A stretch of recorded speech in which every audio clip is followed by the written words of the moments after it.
Buraco no caixa, cratera em Tremembé isola comerciantes que amargam queda de até 50% nas vendas. Recontratados, Prefeitura de Taubaté volta atrás e reintegra a equipe do SAMU que havia sido demitida por transportar cachorro na ambulância.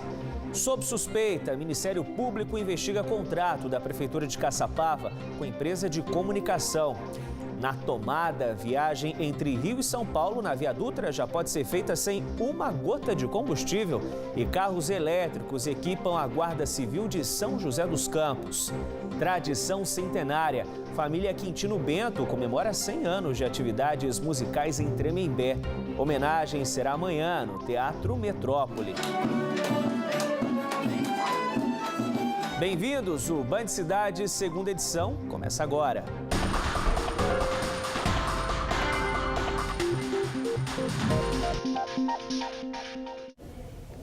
Boa noite para você.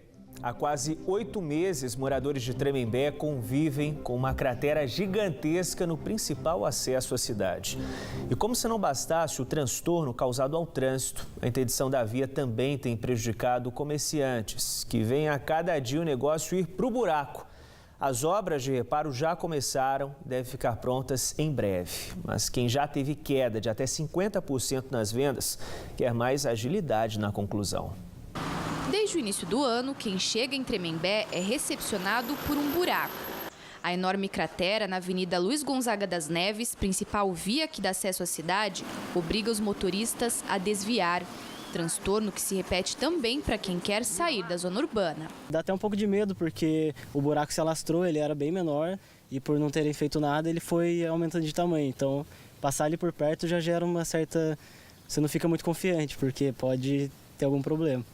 A erosão causada pelas chuvas de janeiro interditou a via e isolou parte do comércio da região. Nesta autoescola, o número de matrículas caiu pela metade nos últimos meses e 2 funcionários tiveram que ser demitidos. Nos meses de março, abril, maio, junho, a queda de matrículas, por exemplo, na nossa autoescola foi muito grande, né? E nós dependemos disso para também honrar os nossos compromissos. Se continuar dessa forma, nós vamos ter que fechar as portas. Isso é inadmissível, né?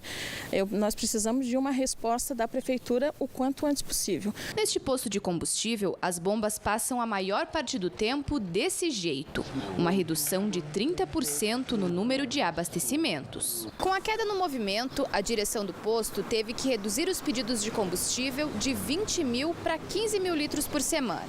E em meio a essa situação difícil, o estabelecimento ainda colocou em prática uma promoção para tentar atrair os clientes. Como os carros passavam aqui próximo, agora pelo desvio, eles vão por outro caminho e tem que passar pela Estrada Velha. Assim, encontram outros postos no caminho antes da gente, né?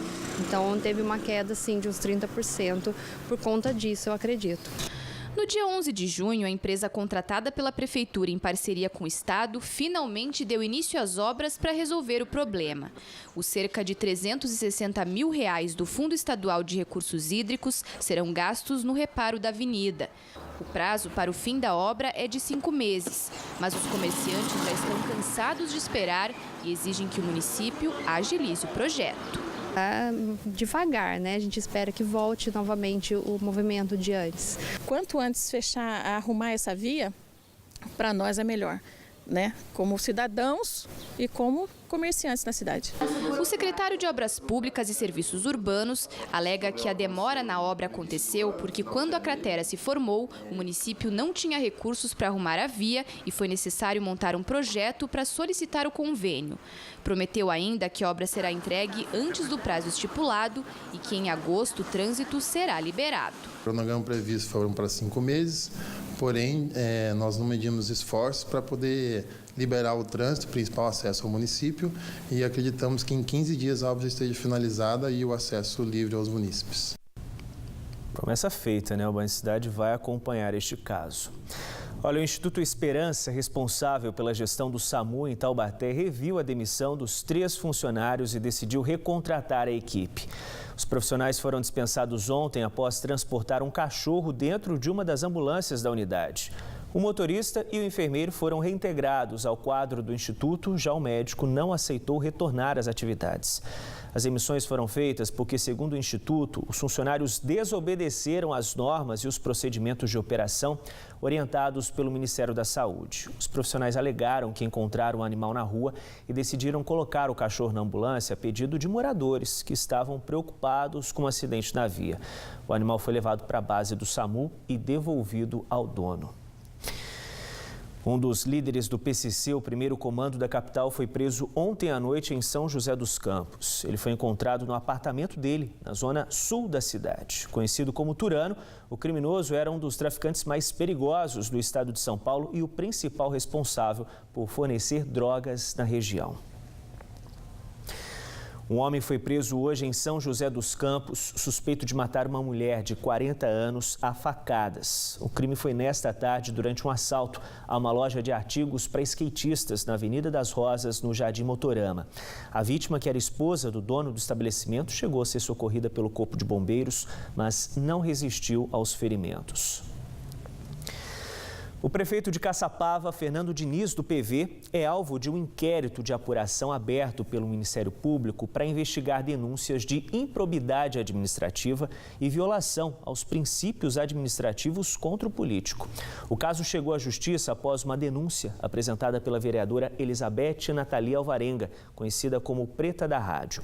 O Ministério Público vai investigar um contrato firmado entre a Prefeitura e uma empresa de comunicação.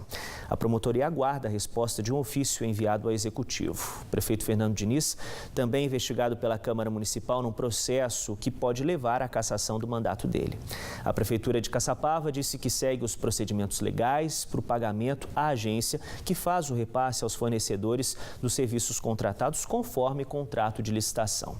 O Executivo informou ainda que vai responder os questionamentos feitos pelo Ministério Público para esclarecer o caso.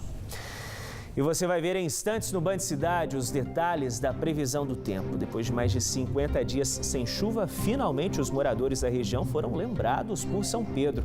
E hoje caiu água no Vale do Paraíba. E ainda um direito que muitos eleitores desconhecem, o voto em trânsito. Você sabe o que é? Eu te conto na volta do intervalo aqui no Band Cidade. De olho na hora, 6h57, horário oficial de Brasília. Acerte o seu relógio. O Band Cidade volta em instantes.